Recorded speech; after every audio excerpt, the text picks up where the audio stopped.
Welcome back to Minding Our Businesses, where CEO and COO sisters share unfiltered conversation about running 3 companies together and the real life between it all.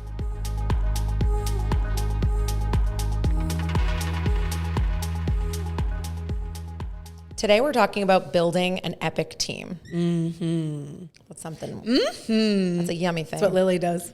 That's a yummy. Lily does do that. Every time you give her something sweet, she goes, more? She's obsessed with more? Al right now. She like, what? She wakes up and she's like, Hal? Hal? She calls him Hal. Al is our step grandfather. And it's just funny that she's like attached herself to him. Mo. When she has anything to eat. Mo. I like to give her whipped cream out of the can. That's her number one Mo. Literally. The second you give that, she goes to the fridge and she's like, ice cream? Like she's like trying to say ice cream. I swear to God, we gave her edamame and she was like, mommy? No, definitely. Mommy? How?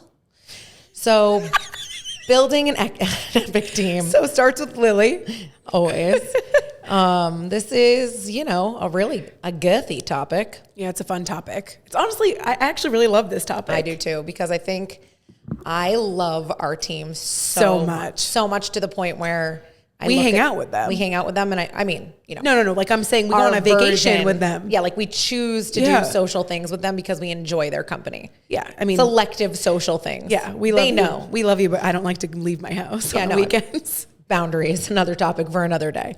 But yeah, building an epic team is, I would say, what a majority of our time has been spent on over the years. Yeah.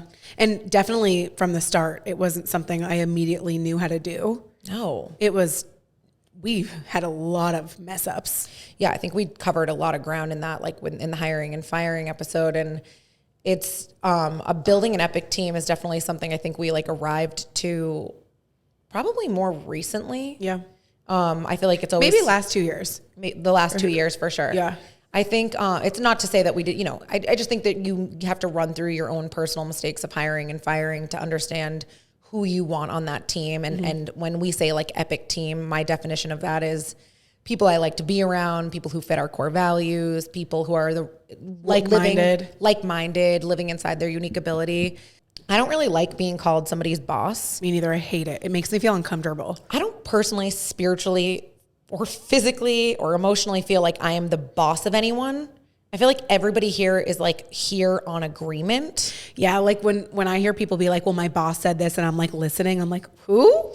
Yeah. No, it definitely confuses me. Cause I feel like if you don't want to do something, I'm not going to have you do it. Yeah. If I need something done and you're not operating inside of your role, but I really genuinely feel like everyone at this company now is the right people in the right seat. Well, I think building an extraordinary team and keeping an extraordinary team is mutual respect. 100%. Because it has to be a boundary on their end and our end. And we can be silly and funny and personable because that's who we are from the core. Yeah, we're adorable. Absolutely. I am really cute. Mm-hmm. But mutual respect from both angles. Yeah. Because that doesn't mean we have an epic team and it's a carnival every day and we can do whatever we want. No. We have rules, 100%. but there's boundaries on both ends. Yeah. And I think I don't want to seem contradicting by saying we're not bosses. Do we make rules? Yes. Absolutely. I think part of building an epic team is also building an epic company. Mm-hmm. You know what I mean? Because when you have an epic company that has an epic foundation that's organized and, prioritizes what the future looks like and everybody's moving in a clear direction, it also allows for a team to be epic and attracts epic people because they can feel safe in their work environment, work inside their unique ability. Yeah. And I think when you old school vibes of boss or business owner is that kind of rigid person who's telling you what to do and it's their way or the highway. Yeah. And you can't really morph their opinion at all. For me, it's collaboration with our team that makes the epic team because I really listen to what they have to say because I think they know more than me. They're hairstylist, I'm not. Right. For parlor specifically. Right. And they know more about the bleach that we need to use, the color we need to use than I do. I'm a salon owner who can't do hair. Yeah. In my head, I feel like I can do it. I openly think that we should redo the But if mannequin someone challenge. sends me like a metal detox and they're like, we need to get it, I'm like, sure, like, let's try it. Logically, I'm like, does it work? Does it make sense? Would a client buy this or use this service? But collaboration, I'm always down to try something if it makes sense. I believe building an epic team has a lot to do with agreements and I like your word of mutual, coming to the table and mutually agreeing that you're the right person for the role and this is what the role is. That's why I bring up organization, because you need to know what the role is to have that right person that fits in that seat beautifully.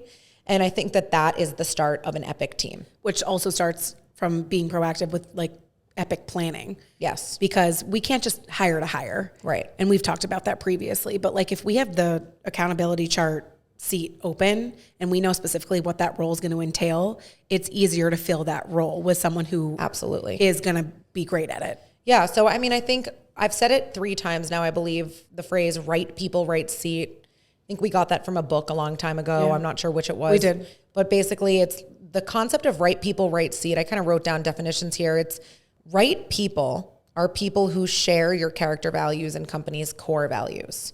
And those are people, and like we'll talk about what core values are and what our core values, how we hire, fire, and analyze performance on those. But those are shared values that we have determined. Right. And that's basically, how we judge the people we hire. And that was something at first that was tough because it was like, well, they do this, but like they don't do that. But like then eventually we got hardcore with it. Yeah. And we were like, no, it's like kind of all or nothing here. Yes. You can't kind of be positive. Definitely at the beginning, I can say that we made exceptions for sure. hires. And I think when you make an exception, it's dangerous. When you make an exception while hiring, or you say maybe they'll change or maybe this will happen, you're already set up for failure. You have to find somebody who already fits those values. I agree. When you're hiring. The right people in the right seat, or the right seat is somebody who's operating within their best skill set that makes them happy. See, that is part of it. I also think of building an epic team is that the person's happy in their job. If somebody's not happy in their job, you can feel it. Like literally from 2 miles away. Right. You can feel their aura, it in their face, but it's also like, it's hard to get up every day and not love what you do. And if you don't, you're going to kind of breathe that into other people. I can smell it. And this is people's happy place. That's another, like, I would say, factor of building an epic team is everyone wants to come here, wants to be here. Yes. If you have that one sore thumb, you kind of have to deal with it head on because it's going to affect others. Absolutely. I would say one of the key words you just said is that everyone on our epic team is happy. That's not to say there aren't things that could be changed or feedback, issues, yeah. Feedback to be received. It doesn't mean that we're not in a growth mindset, but it does mean that people come to work and they're happy with their job and they feel satisfied. And if they're not, we're open to working with them to make, if we can, to make them happy. And if it doesn't work out, then mutual respect, then we go our separate ways. Yeah. My ears are always open. I always want to know how we could be doing something better because my perspective is not always the same perspective as somebody else working inside that role. Yeah. And to be honest with you, the people I enjoy working with the most are the people who bring something to the table, like an opinion or something they noticed or an issue that they think that needs to be solved because they're essentially helping the company grow. Yeah. I love that too. And I love people who also like see it from different perspectives where it's like if they bring something to the table and we're having a mutual discussion or conversation. On the topic of organization and happy people that work at a company, it comes from organization from the top, right? It comes from the leaders knowing what jobs they need to fill and what that job entails. What are the top 5 tasks? You can call this something different at any company, really. The bottom line is it's called an organizational chart.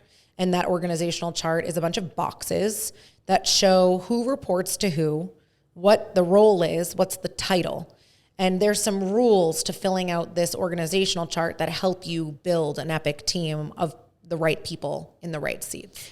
That was also difficult because there's also roles that come up as you're growing that you need to add to. Yep. And that we've never hired before. Yeah. So it's like you gotta, I think also too with creating an epic team is hiring properly. Absolutely. I agree with you. I believe that building an epic team really does start with hiring and oftentimes firing. I think most companies look at resumes and they're like, oh, stats. Like, you know how like you'll hear from young people where they're like, well, they want experience. Like, how am I going to get experience if I can't actually get the entry level job? Right. And I totally resonate with that, because if I wasn't working here, that would have happened to me.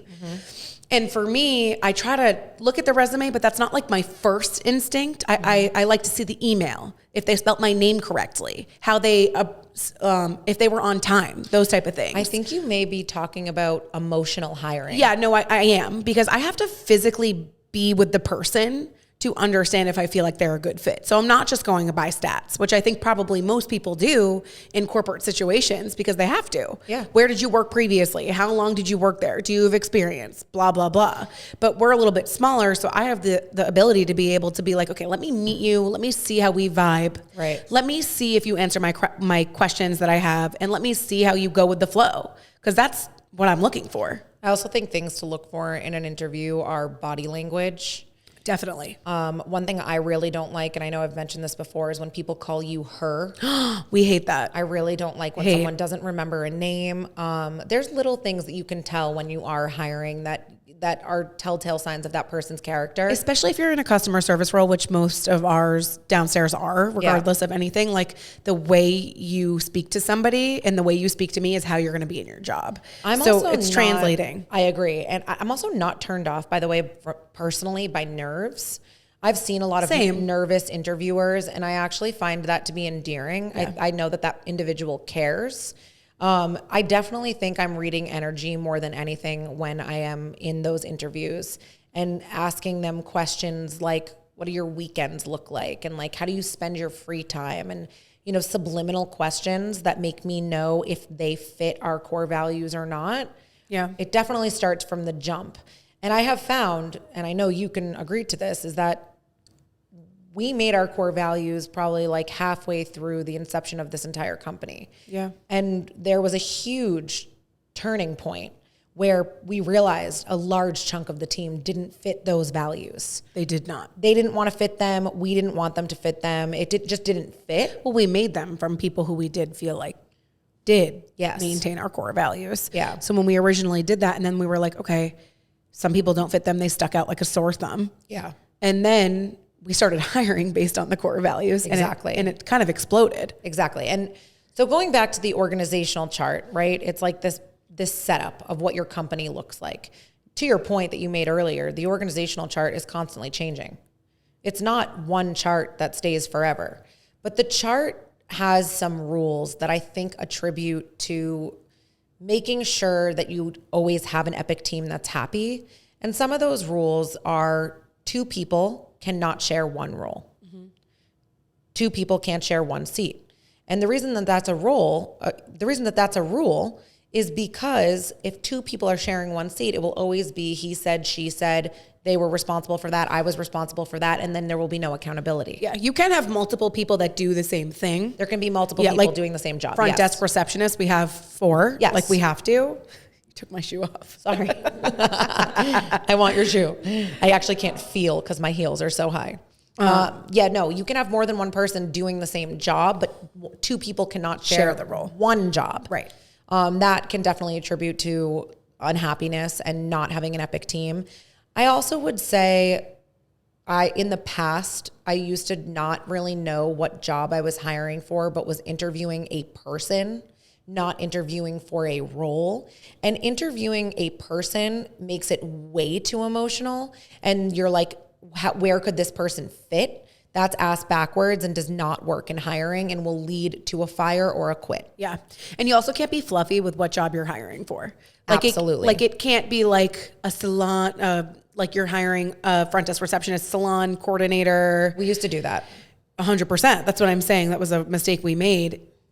You have to call the role what it is. And that was a really, really, really sick business trick that we learned a long time ago. Yeah. Like, we used to think it was nice to like fluff up a role and be like, okay, let's use an example. Like, you're hiring someone to like clean or something. We'd be like salon experience supervisor, like some name, right? And like, then that person comes in and they're like, I'm here for this master salon experience individual role. And you know, and we're like, can you clean the bathrooms? Right. And then the skills and the things that you're hiring for, it doesn't match up. So at some point, there's going to be a discrepancy in that relationship where they thought they were something else, you thought they were something else, and you're not in a good agreement. Yeah. And that's where an Epic team does not come into play. Agree. So I think in light of this positivity in this conversation, we have built an Epic team, and our organizational charts are pristine and something we look at every 90 days. And it always brings things back into our brain to match to like, are we actually doing this? Is this role correct? Yeah. Is this role necessary? Is this role necessary?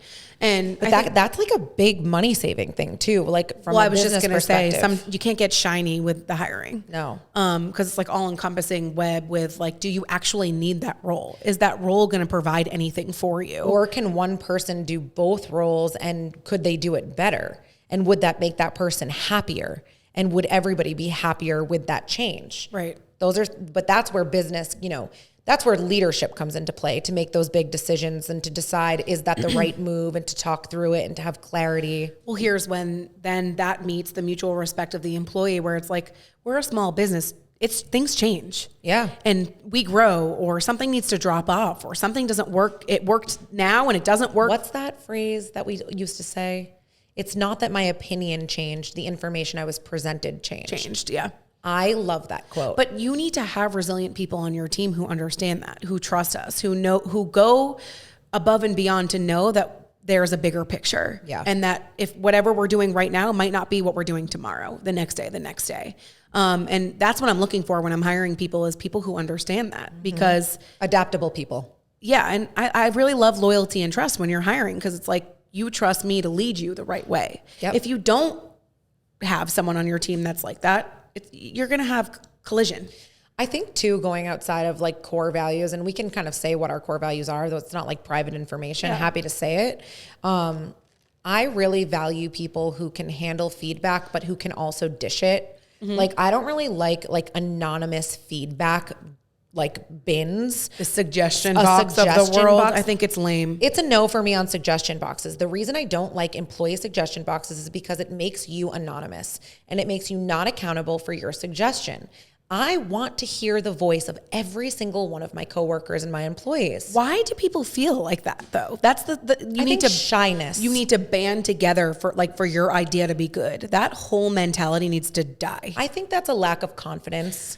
I've seen that here at this company. I've seen some people on this team, and they have, strength in numbers. Yeah. It's not about that. I value, if you're on this team, I value every single person's opinion. I don't need you to have anonymity. Is that a word? Animosity? Nope. Animosity is being mean. Anonymity. I don't know. I don't need you to be anonymous. Yeah. I need you to say what you feel. And I need you to let me say what I feel. I need an open chain dialogue, of honesty and dialogue for this relationship to work. Yeah, that's what I was saying. I think I was trying to say before. It's like that mutual respect. It's like I say something, you say something, and then we come to a conclusion together. Yeah. And if it's not going to work, or it doesn't make sense logically for a business, then you need to understand that. But I also think that, to your point of that word mutual, feedback and constructive criticism is not a common characteristic that most people are able to digest and handle. Definitely not. There's just I noticed there's just immediate defensiveness with a lot of people. You and I and our leadership team is so accustomed to feedback and so accustomed to solving issues. I think we might be more desensitized to that, where like we think it's normal. A lot of people don't think feedback or wanting feedback is normal. Yeah, no. I wouldn't think that would be something people are like, yes, please shit on me and then like make me better and I'm going to be happy. And I think people think constructive criticism. What? Are you laughing at me? No, I just think that that's an accurate statement. Well, it's tough unless someone brings that up to you. Like, constructive criticism is going to give you a growth mindset. Constructive criticism is going to make you better. It's going to make you balayage better. This, that, and the other thing. Then you're not going to know that innately. Yeah. Well, we're a part of we are a part of our Epic team. Yeah. We are part of making our team epic. I was just going to say that to you, but also what I love about us, and I keep saying that, but I do, is like, if I make a mistake, like I'm going to be like, I totally fucked that up and I'm so sorry. Yeah. Or I totally forgot about that and I'm so sorry. I'm looking for my team to mirror that though. I don't like when someone fabricates the truth to be close to their identity or their ego. For me, it's about be honest, be real. There's never a moment I'm going to judge you. I will judge you if you're not honest. I agree. I will judge you if you can't give me feedback. And yeah, I think sometimes it's really hard to say what you feel or when somebody could do something better. Even for us, I think sometimes it's hard to let down that ego and be like, we could have done that better. Sometimes it takes a second or 24 hours to digest. What do we say? 2 minutes, 2 hours, 2 days to digest. I love that. Me too. I've been using that a lot recently. And I think it's, again, a muscle you need to exercise. But I respect the honesty. I respect when someone says to me, I messed up. And I like to work with people like that. That to me makes an epic team. I look for you to say, I could have done that better. Me too. I look for somebody to say, this happened. I want to be real about it. What's your thoughts? Yeah, no. And that sometimes we have to work together and that needs to be learned.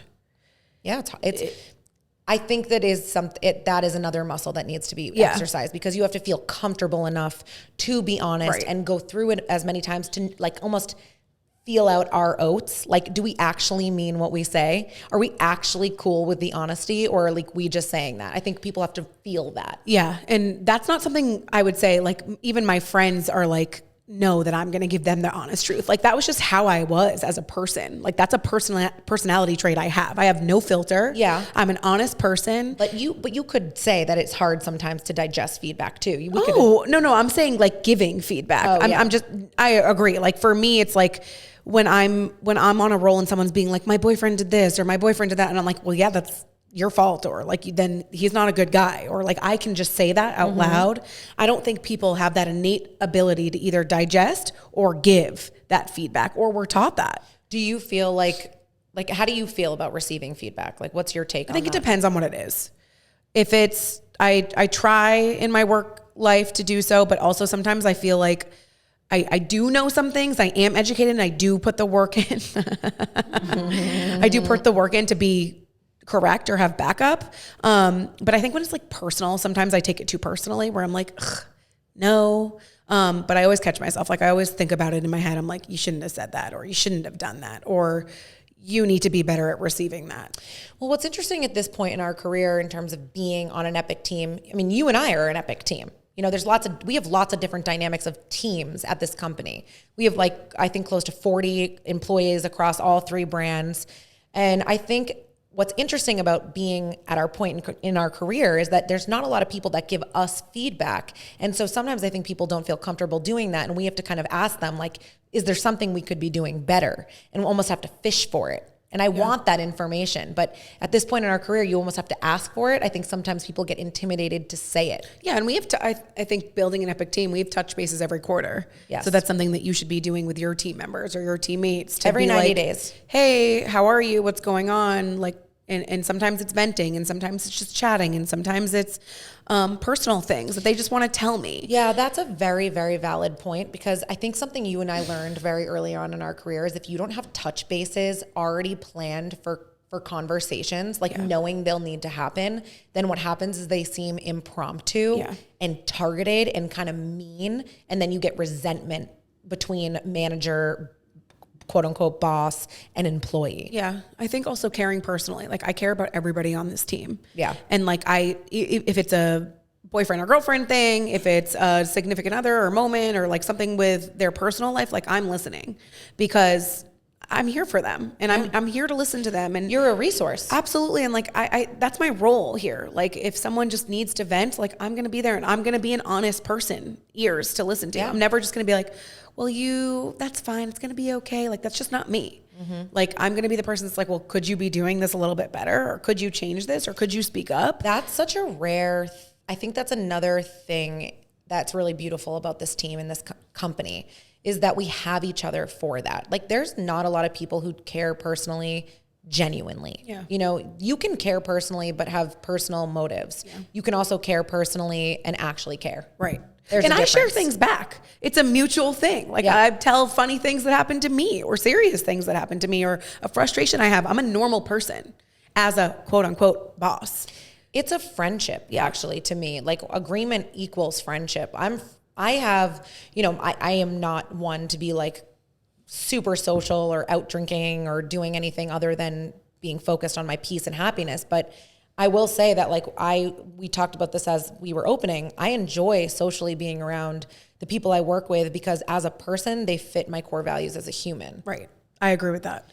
On the topic of core values, why don't we lay out what our core values are? Okay, you go first. They're always so hard to list.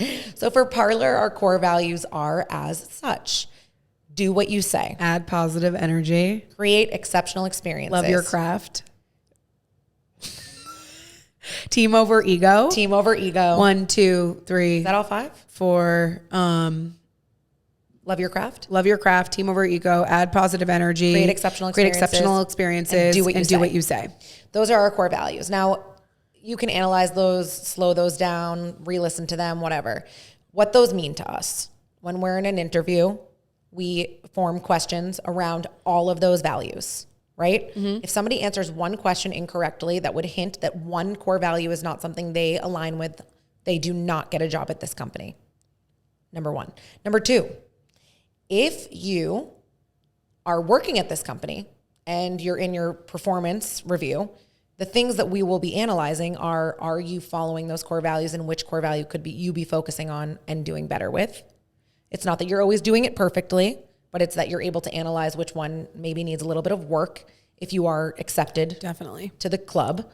And number 3, firing on core values. That is, I would say, super hard because it's super easy to keep somebody at a company because you like them, but they may not fit your core values, even if you like them. It's a rock and a hard place. It is super hard. It is so hard when you like, there's been a lot of people I've liked personally, but they didn't fit my company's core values. And there's nothing like tolerating. I pulled a quote about that. Tolerating a bad behavior for people who actually exude amazing behavior. Yep. The quote is, "Nothing will kill a great employee faster than watching how you tolerate a bad one," by Perry Belcher. I love that quote. And we need to act on that. That's not... It's super hard to act on that. It's really hard. And it's also hard when the whole team likes that person or sees that person as maybe they do fit the core values, but we know they don't. And then it's like, you're the big bad wolf or the asshole to the Epic team that they need to go. Like there's times where we're helping somebody with their performance in the back end and having a lot of meetings and having come to Jesus talks and all of these different things, right? But the team doesn't see that. So sometimes a fire can seem out of the blue. Well, them being on our team also comes with trust. Like, I think someone has said to me one before, it's like, I might not agree with every move you make, but like, I work for you and I trust you, like, or something of that sort, where it's like, you might not understand it. You might not get why. That's why I'm in the role that I'm in. Yeah. But you're the right person in your seat. Right. Not everyone's the right person for my seat. Yeah. For the betterment of the company, I will always be making those decisions. Yeah. And sometimes I think you kind of, not like let up, but like there's some things like when we first started the company, it was like our baby. So we're like holding on to these things and we're strict about some things and we're like, let go. Every year you kind of like let go a little bit. Yeah. Letting go is hard. And it's super hard. But I felt this year and last year, like I said, in the last 2 years, like we found like the base level line of where we need to be with someone who might be teetering in between a core value. Yeah. And that's all about how they take the feedback. Because in that quarterly, I'm coming to you and I'm going to be like, you need to work on adding positive energy. And people don't want to work in a place with people who are not exuding what they want to exude. Definitely. I wouldn't want to come to work with someone who's negative Nancy all day or complaining all day or who are like telling me their shit all day. Yeah. I don't want to hear it. I have my own shit. I think our team, I agree with you on everything you're saying. There's nothing even to say in reply because I agree so much. I genuinely just think like, look at our team for a second and just like think about what we've built. I actually think that they may be our biggest accomplishment is the people we've gathered, Absolutely. The community we've created. They are such good people. I love them. They're so cute. They're like going to each other's baby showers and weddings. We support each other. Absolutely. And we're there for each other. We're with each other 24/7. Well, yeah, I've actually read a quote about that. It's like you're with your... Statistic. Okay, this is a fake statistic. I agree. But I do think that said that. You're with your work people 90% of your life. There's validity to this. I think you're with your work people, your work friends 80% of the time. I mean, duh. You work more hours of the week than you are off. Yeah. I think that like when you're thinking of building an epic team, don't just make exceptions at the hiring stage. You know, it can't be a fast hire. It can't be a magical hire either. I don't like or respect people who hire an individual based on their personality and thinking they're a magic wand to their company and then try to put them into a million roles. You need to be specific. What role do they fill for you? Mm-hmm. And also too, I think someone told us once, like, hire someone that knows more than you. I don't know if I always agree with that, to be completely honest with you. Not that I have any ego of like, if someone knew something more than me, that would be great. But you also don't want to hire someone that isn't open to hearing your way of work. I think that the person who said hire people that know more than you was coming from a perspective of an older company. Yeah. With older leaders who maybe didn't have the time you and I had to learn from experiences. Right. I think the other thing is that you and I pride ourselves in hiring individuals who are willing to be molded. And I'm not saying that they're like an open book. I'm not saying that they would need us to mold them on the core values. But I am saying, you know, that they kind of almost come here looking for a home. And they do fit our values and they're looking for a role. It's not that they're going to fit any role based on their personality, but it's, you know, it's specific. I agree. Yeah. And I think also all encompassing is like we have to lead by example. The way we act to our team is the way they're going to act to us. Yeah. And I think that's huge in in our industry, but huge. It's huge. But in work life, like if I'm telling people to educate, like I'm educating. Yeah. Like, I want to do what I say in that way. Well, that is one of our core values. It is. So let's go through the core values of the agency. We actually just changed these when we changed the agency's name. I'm going to pull them up here because they are fresher in my mind. Hold on one second. So the agency's core values are endlessly creative and open-minded, good vibes only, connected personal experiences, know your shit, love, aggressively authentic. I freaking love those core values. Yeah. Different company, different core values. We are no longer just like one blanketed company with blanketed core values. And I think we made that mistake at the beginning too, where we thought one set of core values could fit all three brands. Yeah. And I think innately in the back of my mind, like no matter how I hire, I love Parlor's core values.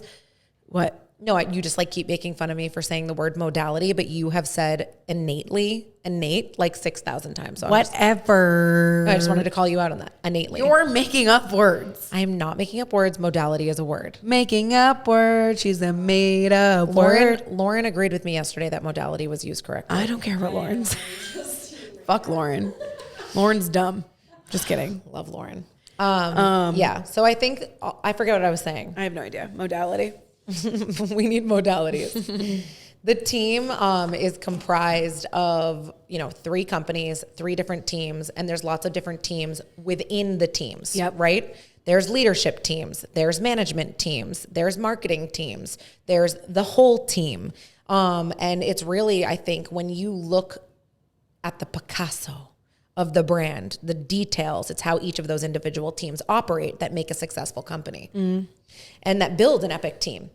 Is everybody happy? Is everybody operating inside the core values? Oh, we were talking about the core values of the agency. Not all companies can have the same core values. Definitely not. But like I said, in the back of my mind, I'm always like thinking about all 3 of them. Because I mean, there are attributes for all that I think the people we hire should embody. Definitely. You mean just like, I think also you're saying core values of a person. Yeah. Like that's why we're able to, and we've ingrained this in our employees too. And it's funny. I think we've said this before. It's like if someone comes in and they don't feel like they're a culture fit or they're not following the core values, like they're telling us. Yeah. And that's something that's a really that's huge. Serious point. It's huge because that means they care so much about this culture and the way that we handle each other and the way that we are with each other and how we treat our clients, that they don't want anything ruining it. And I love that. Me too. It's them viewing it as their happy It's place. loyal. I love loyalty. I love loyalty. I think the phrase you just said. What'd I say? Culture. Oh. Part of my job is, as a visionary, coming up with what the company culture feels like. What does it feel like to work at this company? And that is something that has to be thought about and cannot be overlooked at any point in time. That is a big chunk of my job, is how somebody feels, inside of all of these different things that we're talking about right now. Does somebody feel appreciated? Does somebody feel happy? It's not, if you don't feel happy in your role, I'm not going to penalize you for that. I want you to be happy wherever you are. Right. I have no ego in that way. If this company is not right for you, I set you free and love you. I agree. I send you love. And mutually, it's probably not right for you on our end as well. Because if you don't want to work here, why would we want you to work here? Yeah. Well, I didn't always feel that way. And I can say that Me too. I mean, that's when earlier in our careers, though, I would say. Well, I would say when we didn't have the most epic team it could have been. Right. Like when there was people on the team that didn't fit our core values and they would leave, or like there would be like a fiery situation where like it ended poorly. And like, I definitely took that personally early on in my career. And then I tried to, as time went on, blame myself a little bit more. Me, like, you probably could have done better when you were hiring. Or like you could have, oh my God, you could have been less desperate. I could see a reason for every single situation that did not end well with somebody who left this company, either by their choice or by mine, where I did something incorrectly or could have done something better to have helped that situation improve. Yeah. I think now the term "get it" is like number one in my brain when I'm hiring or when someone's on their team. It's like, do they innately get what I'm trying to do, say, or be? Because if you aren't mutual, I love that phrase. Does somebody get it? And it's like, what is your version of getting it? Like, is it our version of getting it? Like, and so many people have, I would say, different versions of it, but that's what makes every company so unique. What their version of get it. Yeah. Like your version of, I mean, our version of get it's the same, but you know what I mean? To me, get it's a vibe. Yeah. To me, get it. Vibe check. Like, do you get it? To me, it's like, there was a situation yesterday where somebody came into the salon and was trashing me. And, whatever, it's all good. And I send them loving awareness. I send them We love. send you gratitude. I send you gratitude and love. It's no problem. I understand everyone has their own perception. You can dislike me and come to my salon. That's fine. Whatever. But the individual that they were trash talking me to, I sent them a text and I was like, funny situation that happened yesterday. I appreciate you, taking that on and whatnot. And I laughed with that person. You know what I mean? I wasn't laughing at the client, but I was just sort of laughing at the situation, saying like, this is how I'll improve, or this is how it will get better. But that person got it. Yeah. You know what I mean? They didn't like agree with the person that's shit talking their boss and be like, yeah, fuck her. They were like, they handled it professionally. They got the situation and they carried the fact that they're even telling management means that they care about this company so much. Well, I that find they're that like, to be rare. I agree. And that is hard to find. It's like, how do you hire for that? Are you loyal? Are you trustworthy? Like, that's not something you ask. It's an energy. Yeah.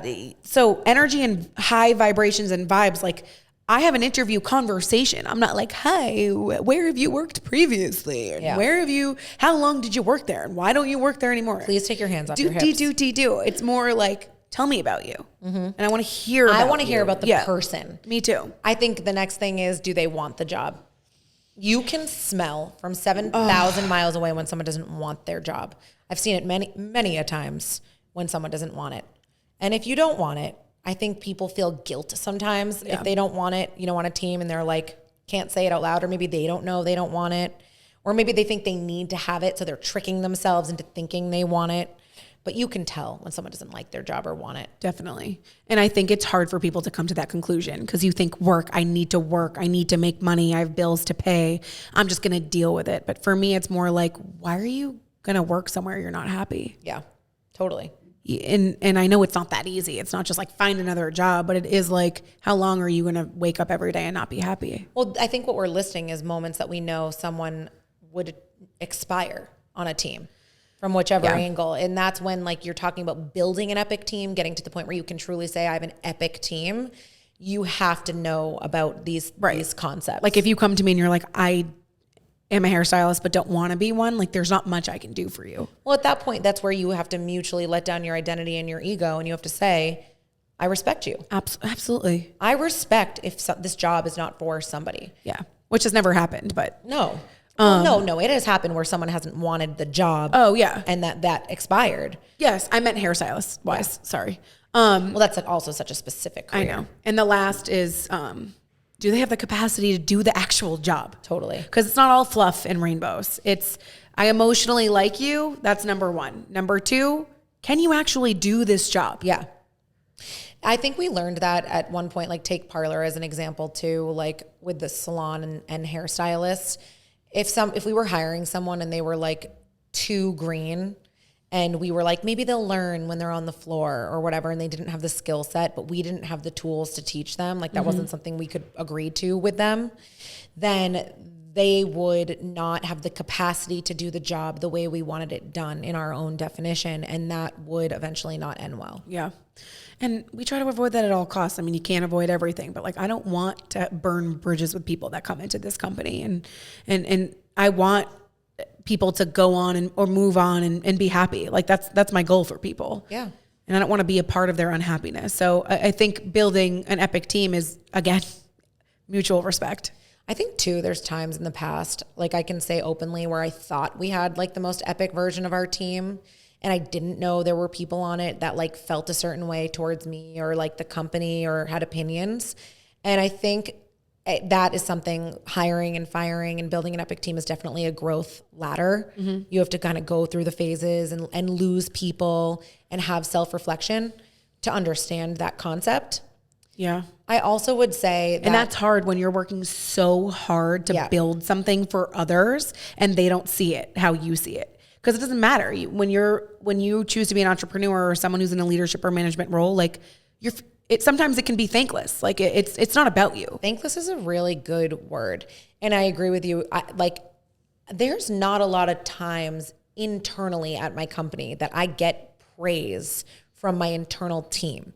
I don't need it and I don't want it, but I do agree with you. It can be thankless. And that's hard for some people in management and leadership roles. And I think if you're super sensitive and can't handle that, then that role might not be for you because you have to be selfless in those moments and realize people are here not for you. They're here for themselves. Absolutely. But that's where I come back to, we're part of the team. Right. It's not that I'm your boss. I am on the team with you, doing a job with you. I come to work to do my job. You come to work to do your job. We both are fulfilling a role at this company to get to the greater vision together. Right. That's what it is, really. Yeah. And I think, what's that book we read? 5 Dysfunctions of a Team. 5 Dysfunctions of it. I pulled some quotes from that book. That was a great book. Yeah. That started to get me going because it was a corporate. It was a very corporate. It was a corporate book, but it was like each person on the team was either negatively affecting or positively affecting their success. Oh yeah. I actually pulled what the 5 dysfunctions were so I can read them. Let's read them. Number 1 is absence of trust. That was something we had to learn. I think I used to think in business that somebody had to earn my trust. I learned later on that you need to give somebody your trust from the beginning. And if they lose your trust, then they lose it forever. Mm-hmm. That is a tough business thing to flip. Yeah. Especially with people you don't know. Yeah. You're like, I keep saying that to people, like new people that I've hired yesterday. Like I front load my trust. I trust you. Yeah. I trust you until you give me a reason not to. And I will say when they give me a reason not to, it would be very difficult to build back that trust. And I think also the unwillingness to be honest of a mistake or concealing a mistake is something I don't love. Like, and I don't come back from that well. And I have to tell you too, like I've had mistakes where I'm like, come on, where like people haven't checked out people at the front desk. And I'm like, Sarah, just like let them go. I'm like, Sarah, fix it. Sarah, fix it. Like it angers me, but then I have to be like, it's okay. Patience. It's okay. It's not going to happen again. Yeah. You need to make mistakes to learn from them. Shut up. Good management, strong management and strong leadership lead to an epic team. Yeah. And to your point, that can be thankless, and that you have to be okay with that as a leader, that can be a thankless job. Mm-hmm. The end. I agree. The second dysfunction of a team is fear of conflict, the avoidance of passionate debate of ideas. Yeah. that is what we talked about earlier in this conversation, that if you're not okay with conflict or constructive criticism or feedback, you're going to be a dysfunction on the team. That's a big one for me because like I really don't love when people have, I think we've talked about this before, but like it's like they have an issue and they try to like get other people in on the issue to make them feel like that issue is valid, but like other people might not feel that your issue is their issue. So then you don't have validity towards you, and then I don't get to help you. Those are cancerous people. I hate that. That is bothersome to me. I have seen many times a cancerous person at a company. Yeah. It spreads like wildfire, and that's why you cannot keep a cancerous individual. Somebody who's super dramatic or cannot speak on their behalf confidently or needs to pull other people into their conversation to speak their mind, that is a cancerous person. And what's tough about that is I'm privy to some people who don't do that, or have been privy to people who don't do that. So I'm like, there are people out there who get it innately. Yeah. And innately. Yeah, totally. Innately. I don't even know that I'm saying it. Well, to be honest with you, it is a word within this because to me, that's where you get it. No. It's true. You're born with it. It's like innately to me, it's like, it's not that something. Is like such an SAT word. It's not something I have to teach you, which I remember looking up the definition of that word actually. But you have to also remember sometimes like, and this is super important to me. Like my biggest thing is like people who innately have these behaviors. She's just going to say it. No, but it sticks more in their brain. If I have to teach you something, it takes a really long time for you to understand it. I think people that need to learn this behavior of this, like being okay with conflict or bringing things up, I've seen it happen a few times in my career where those people can learn if they really want it. It just takes time. They can learn. It's the lesser end of things that people can learn something like that. Yeah. But more often than not, when there's somebody who's loud or dramatic or does not do well with communicating, those people usually don't end up at the company for long. And I also think, especially if like you're on a team with other people, not only that, like communicate, but also like have some self-provoking thought to think if that's actually like a big deal that you're bringing up. Don't just dump on your manager. Yeah, I don't think that that's like a good team member on my end. Like I don't want to work on a team like that. That's why the word agreement matters in this conversation, because it's not just about them. It's also about us. How do we enjoy our job while working with you? Right. I value that. Me too. Do I enjoy working with you? If you're someone that is constantly causing me to go home and have problems at home when I'm supposed to be at home enjoying my life, and I have to think about your job and what you didn't do and your lack of to-dos and your lack of accountability, you are fucking out. You're out. I agree. And there's been times where Mike has actually checked me on that. And he's been like, Rachel, I just want to point out to you. You've talked about that multiple times. You've talked about this employee too many times. You've talked about this issue too many times. Are you hindering or keeping a problem going? That's where we're people. And we're like, we're people. Fuck. Well, we're actually nicer probably than people think. Yeah, no, we are. And because I feel bad for people. Did I say innately? No, what are you laughing at? It's actually also funny too, because I'm dubbed as the emotional one. You're dubbed as like the bitchy. The logical one. But oftentimes I find when it comes to the team, I'm usually the one that's like cut, and you're usually the one that's like give them a chance. I've found that very interesting in our relationship. You usually are the one that checks me on that. Well, because that's my role, though. I'm on the ground, so I'm having more conversations. True. I'm hearing things that are happening with their lives. I'm usually like, maybe it's just not working and we need to carry on. I just know more in that manner than you because that's my role. So then I'll explain to you and then you agree with me. And I think there's been times in our career too, I've learned this lesson a little bit more recently, where like you let the problem linger for way too long. Yeah. So the next the next dysfunction of a team is lack of commitment, failure to buy into ideas, often despite find agreement initially. Oh, wow. This is all part of our words here. Lack of commitment, I think, is also, do you want it? Are you committing to the job? But also like lack of work ethic. Like that's like doing what you say, but also like loving your craft. Like I think people don't always love to work. I think that's like a new phenomenon. I like the word commitment because I think commitment is accountable. I think there's another one on here about accountability, but to me, it's like, how much do you dump on me of your shit too? You know what I mean? Like when you're explaining things or when you're telling me something, like I need you to be committed to your job on your own without me praising you for your commitment. Right. You know what I mean? Like, are you just committed, or do you like need me to be like, good job on your commitment. Yeah. Just like your job. I'm not going to do that. That's just not me. Like I will say good job in the right moments of like the quarterly, like revisiting information or looking at data. Positive absolutely affirmation. Like there's a time and a place for that. But like, there's also a time and the place. And I know we've said this multiple times, but I truly believe in this, that like people need to like self handle their own things. Yeah. Well, to me, part of the good job is you're still in your job. To me, it's like I haven't fired you yet. So. Yeah, but if you don't agree with the way the company is run, if you don't agree with what the company is doing, where it's headed, where it's going, you're not going to have a full commitment, and like you should rethink where you work. Yeah, truthfully, I would agree with that. And I think I've said this too. I'm repeating, but I don't like when people are like not down with the vision. Like, well, that just means I think they're not committed. They're not a right fit for the core value of the company.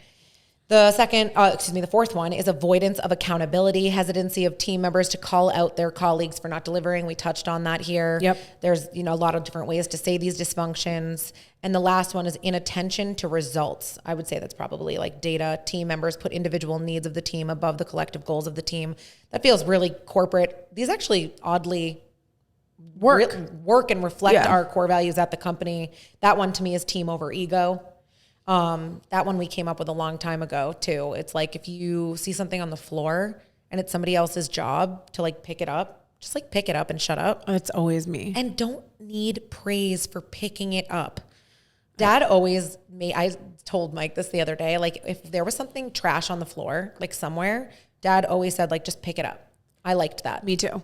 I think if you care about the betterment, Sarah Whiting breathes this. Yeah. This is like, I have to just give her credit here. It's like, she will literally do anything for the betterment of the team, no matter what.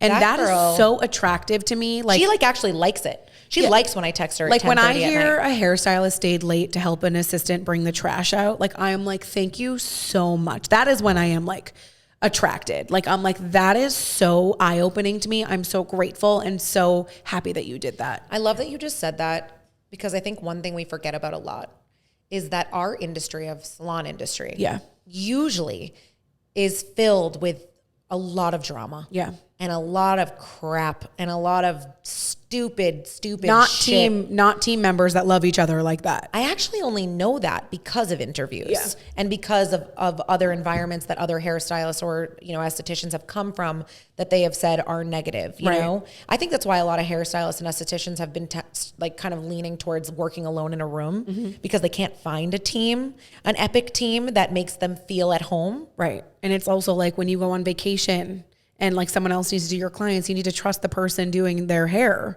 or trust what you've done. And I think you want to be on a team where it's like you can kind of trust the people that you're with, that you're surrounded by, that you hang out with 24/7. Absolutely. And I want to too. I want to feel like it's a parlor client getting taken care of no matter who they see. Me too. I mean, obviously I want them to see who they want to, but it doesn't always work out that way. Well, but that whole salon industry thing and like this team that we have and you saying like a master hairstylist is helping the assistant take out the trash one day. I've heard from some of my master hairstylists, like I think Andrea told me that she used to like scrub baseboards with toothbrushes. And like at the beginning of her career, like we treat hair assistants like gold. You are so important to me, like I think Lauren can attest to like when you were my personal assistant, I treated you like you were a CEO. There would never, some of the tasks might not have accounted to that behavior, but I always initial fun. Yeah. Like doing certain, they weren't glamorous, but you treat each other nice, Thank you. But I think that there's no ego in that. And I also think one thing I hear like in interviews of hairstylists coming from other environments is shit talking or clicks or exclusivity. And I think that's something we really focus on here is of course, some people are closer than others, but we really focus on like the collective team. We buy a mansion or not a mansion, like a really big, we buy a mansion once a year. We take our entire team, 3 companies across the board to a really big, beautiful home. And we have fun together. Oh, and I'm so excited for that. And we love it. Yeah. And I don't have to do that. You don't have to do that. We don't have to spend time on that, money on that. It's super expensive. Take everybody out to dinner, multiple meals. And I want to do that. Well, I think concluding on this whole thing, something that we need to talk about too is like, don't forget the fun things. Yeah. You can get all the fundamentals, you hit them on the head, the organizational chart, all of those things, your culture, your core values are good. Give back to the employees. That is so important. We strive every day when an employee at this company gives us feedback. My goal is to listen and to spit back a solution that makes their life better. I actually meditate often on ways that I can make this company better for the people that work here. My ultimate goal is to make an environment that they never want to leave because it's the best environment they could ever work in. Yeah, that's my job. With what we can, we're always trying to overextend. I mean, how not could everything. we help with time off? How could we add a perk or a benefit or something here or something there or a dinner or something fun or an outing? Or we're always thinking about that, and we're always adding if we can. Yes. Like that is the vision of myself is like, I always want to give back to them no matter how much we can. We can't always do everything and I can't always make everything work, but it's very important to me that their happiness is good. To wrap up, I would say that a majority of our time is spent talking about if somebody gives us feedback, how we can make their lives better. My goal and your goal is to make everybody happy. Yeah. And I think that really is what it comes down to is to build an epic team, everybody needs to feel happy. And we outlined those things, but it needs to be fun. It needs to be a fun work environment. It needs to be a place that you're creating where people feel good waking up every day and driving to work and doing a commute and feel like they're bettering their lives every single day. 100%. I agree. And I will just say, I hope 100%. I hope that our team listens to this. I hope our hair team listens to this and our estheticians and everyone on the administrative teams. I love them so much. So much. But more than anything, in case I don't say it enough, I care. You know, like I really do care. I care about what you feel working at this company. And I really believe they're all that matters. I agree. And there's the shit, honestly. Our team. I like them more than my friends. Like I wish they could come at my bachelorette party. Our team is the shit. We are blessed. Kidding. We love you. We love you so much. Thanks for listening. Peace out.